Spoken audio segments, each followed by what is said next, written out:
Isabella Moretti stepped on to the Aurora Blue with the poise of a supermodel, unaware that Victor Lang, the billionaire host with secrets worth killing for, had already decided she would never leave the yacht alive. The Miami summer air was thick with salt and the hum of anticipation as the Aurora Blue sat glistening in the marina, a floating palace built for extravagance. Its metallic blue hull reflected the fading sunlight, and the deck sparkled under carefully placed lights. Guests arrived in sleek black cars and were escorted up the gangway by staff dressed in crisp white uniforms. Cameras flashed as influencers posed in shimmering gowns, their laughter echoing across the harbor. The party was invite-only, and the guest list was so exclusive that even some celebrities had been turned away. Inside, the scent of expensive perfume mixed with the tang of champagne, while music pulsed from hidden speakers, setting a rhythm that matched the excitement in the air. Isabella Moretti was among the last to arrive, stepping onto the yacht with a grace that turned heads instantly. At just 23, she had already walked the runways of Milan, Paris, and New York. Her emerald green dress clung perfectly to her figure, the fabric catching the last traces of sunlight. She smiled for the photographers, but there was a guardedness in her eyes, as though she knew that not all attention was friendly. She had received the invitation directly from Victor Lang, the yacht's owner, a man whose wealth came from real estate luxury resorts, and, if the rumors were true, things that didn't appear in official ledgers. Victor greeted her warmly, a champagne flute in hand, his smile as polished as the diamond cufflinks at his wrists. He was a man who understood how to command a room, weaving between conversations with calculated ease, his voice low and persuasive. Around him, men in tailored suits and women in dresses worth thousands laughed, their perfectly white smiles flashing under the glow of crystal chandeliers. The yacht's main deck had been transformed into a dreamlike lounge with velvet couches, glass tables, and servers carrying silver trays topped with delicacies that seemed almost too beautiful to eat. Isabella mingled, her heels clicking softly against the deck's polished wood, the ocean's slow sway beneath her feet a constant reminder they were far from the shore. Everywhere she turned, she caught snippets of hushed conversations, deals being made, promises being whispered. People leaned in too close, eyes darting around as if afraid to be overheard. She noticed how some guests clung to their drinks, their smiles not quite reaching their eyes. The more she observed, the more it felt like the party was a glossy cover hiding something else. On the upper deck, the view was breathtaking. The Miami skyline glowed in the distance, its lights shimmering in the humid night air. From up there, Isabella could see the small clusters of guests below, each group locked in their own private world. Victor's personal assistant, Liam Cross, moved between them quietly, almost invisible despite his sharp suit. Isabella watched him for a moment, noticing the tension in his shoulders and the way he avoided lingering in any one place for too long. Though the air was filled with music and laughter, Isabella couldn't shake the feeling that this was more than just a glamorous night on the water. There was an undercurrent here, something unsaid, something dangerous. And as the yacht began to pull away from the shore, she wondered if stepping aboard had been a mistake she couldn't undo. The night settled over the open water like a velvet curtain, and the Aurora Blue seemed to come alive under the glow of its own lights. The music grew louder, pulsing through the decks, while laughter rose in bursts above the sound of clinking glasses. Yet for all its noise and movement, there was a subtle shift in the air. The warmth of the early evening gave way to something sharper, almost electric, as if everyone sensed that the night had taken a turn they couldn't quite define. Isabella was no longer the radiant centerpiece she had been on arrival. She lingered near the edge of the crowd, her eyes scanning the faces around her as if searching for someone, or perhaps trying to avoid them. Her emerald dress still shimmered under the lights, but her movements had grown slower, more deliberate. At one point, she slipped quietly away from the main deck, her heels tapping against the narrow steps as she descended toward the lower cabins. A few guests noticed her departure, but no one followed, at least not openly. Security footage would later show her entering the yacht's private lounge with Liam Cross, Victor Lang's assistant. Liam looked restless, his eyes darting toward the door as if expecting to be interrupted. Their conversation was inaudible over the party's thumping bass, but his hands moved in sharp gestures, and Isabella's face was tense, her jaw set in a way that suggested she was hearing something she didn't like. They stayed there for nearly an hour, out of sight from the glittering chaos above. When she returned to the party, the transformation was impossible to ignore. She refused the champagne that a passing server offered, waving it away without even looking at the tray. Her smile was gone entirely, replaced by a distant expression that made her seem miles away from the people surrounding her. She began glancing over her shoulder in quick, almost nervous motions, as though checking to see if someone was following her. A few guests exchanged puzzled looks, but no one dared to ask questions in a place where questions might lead to trouble. The weather, perfect all evening, began to change without warning. Dark clouds gathered on the horizon, and the wind carried the heavy scent of rain. The ocean swelled gently at first, then more insistently, causing the yacht to sway. Lightning flickered faintly in the distance, painting the waves in pale silver.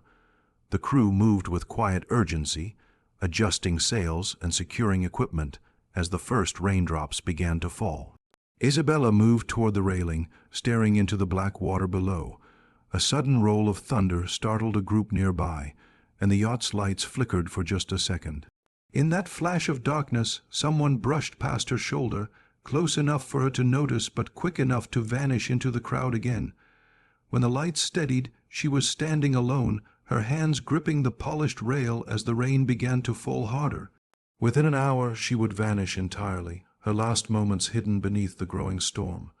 The rain came down in heavy sheets, turning the polished decks slick and forcing many of the guests to retreat inside.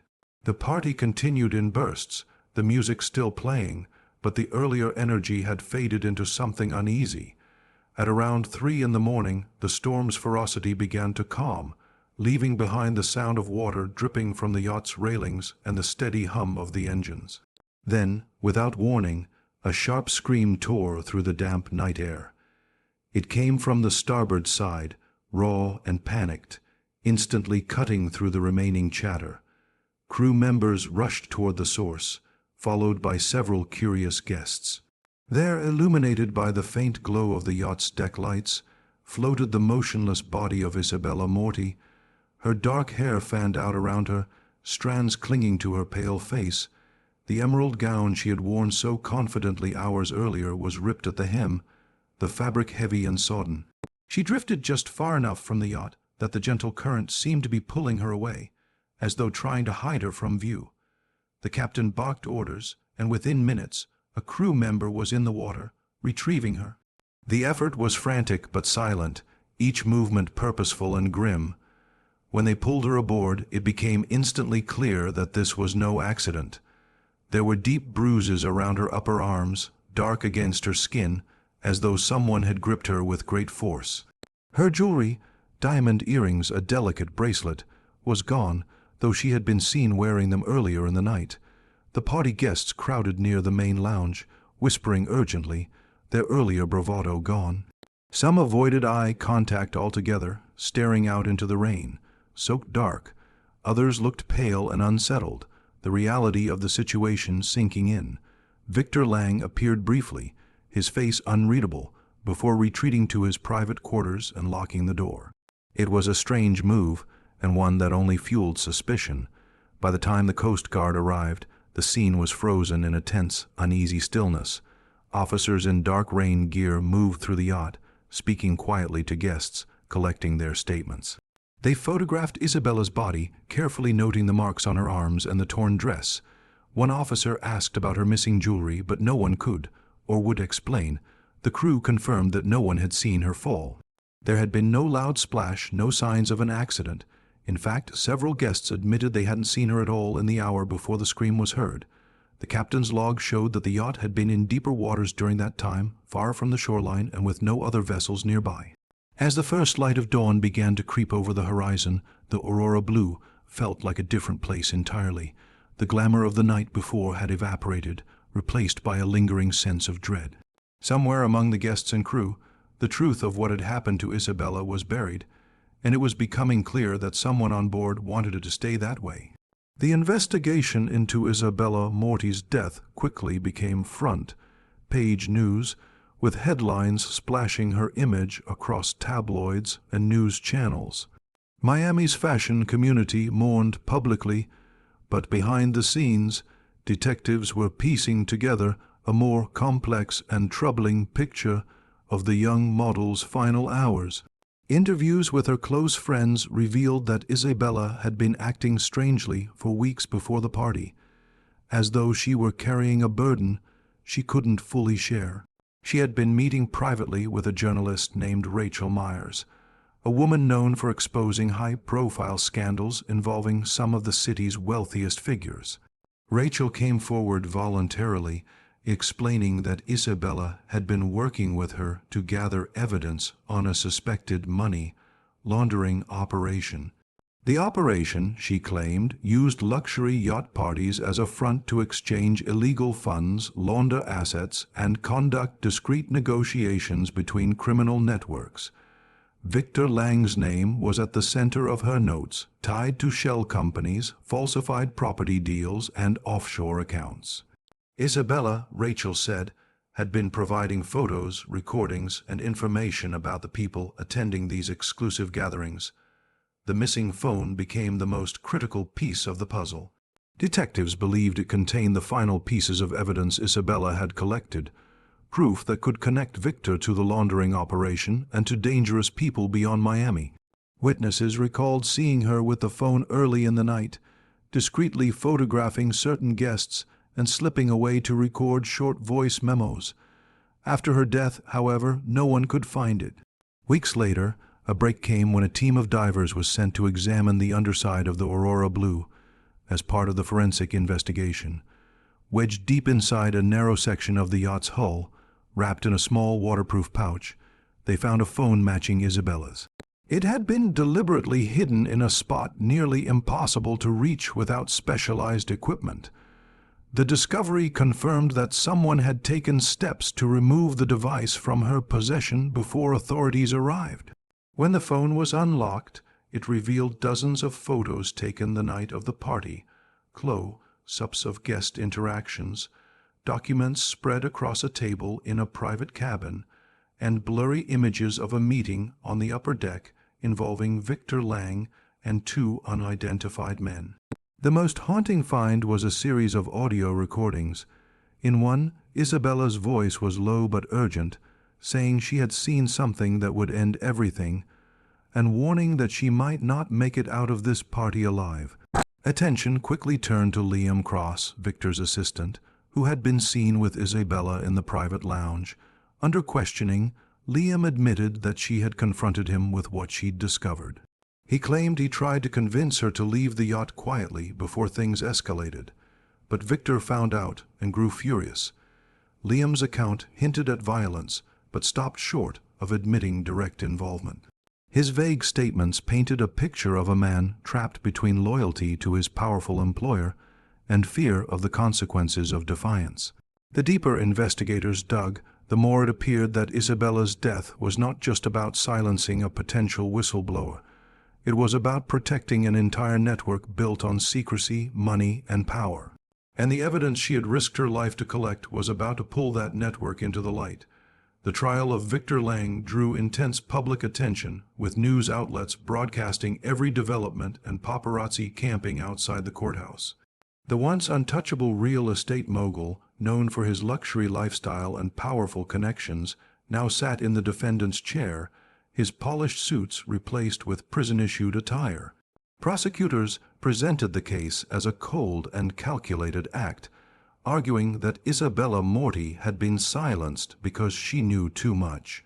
The evidence recovered from her phone became the cornerstone of their argument, painting a clear picture of an operation far more sinister than the glittering facade of Miami's elite parties suggested. Witnesses were called one by one, each adding a new layer to the disturbing story. Former yacht staff testified about being told to look the other way during certain private business meetings on board. A financial analyst described tracing shell company transactions directly back to Victor, using documents that matched those Isabella had photographed. Rachel Myers took the stand, recounting the meetings she'd had with Isabella and the urgency with which the young model had wanted to finish her investigation. Her voice shook as she repeated Isabella's final warning that she might not leave the party alive.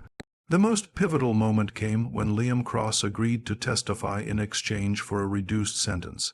His demeanor was tense, his eyes rarely meeting Victor's across the courtroom. Liam revealed that on the night of Isabella's death, she had directly confronted Victor in a private cabin with her findings. She accused him of laundering millions and using his parties as a cover for illegal deals. Victor initially tried to bribe her with promises of money, modeling contracts, and overseas opportunities. When she refused, an argument escalated into a physical altercation. Liam claimed he arrived too late to stop it, walking in to find Isabella injured and Victor ordering him to handle it. Under the weight of Liam's testimony and the damning evidence from Isabella's phone, the defense struggled to offer a convincing alternative narrative. They attempted to paint her death as an accident fueled by alcohol and stormy weather, but the bruises, missing jewelry, and deliberate concealment of the phone told another story entirely. After weeks of testimony and cross-examination, the jury returned with a verdict: guilty on charges of manslaughter, obstruction of justice, and multiple counts of financial crimes. Victor Lang was sentenced to 35 years in prison, his empire collapsing as properties were seized and associates fled under the scrutiny of federal investigators. Liam received a lighter sentence for his cooperation, though his reputation was ruined, and he was left to live with the shadow of what had happened that night. For many, Isabella's death became more than just another tragic headline. It became a symbol of the hidden dangers lurking behind the world's most glamorous scenes. Fashion magazines ran tributes to her, while advocacy groups used her story to highlight the risks faced by whistleblowers. The Aurora Blue was eventually impounded, its once vibrant decks now weathered and empty, sitting silently in the marina like a ghost of the night that changed everything. Though justice had been served in the courtroom, the haunting image of Isabella drifting alone in the dark waters of Miami Bay would remain etched in the city's memory for years to come.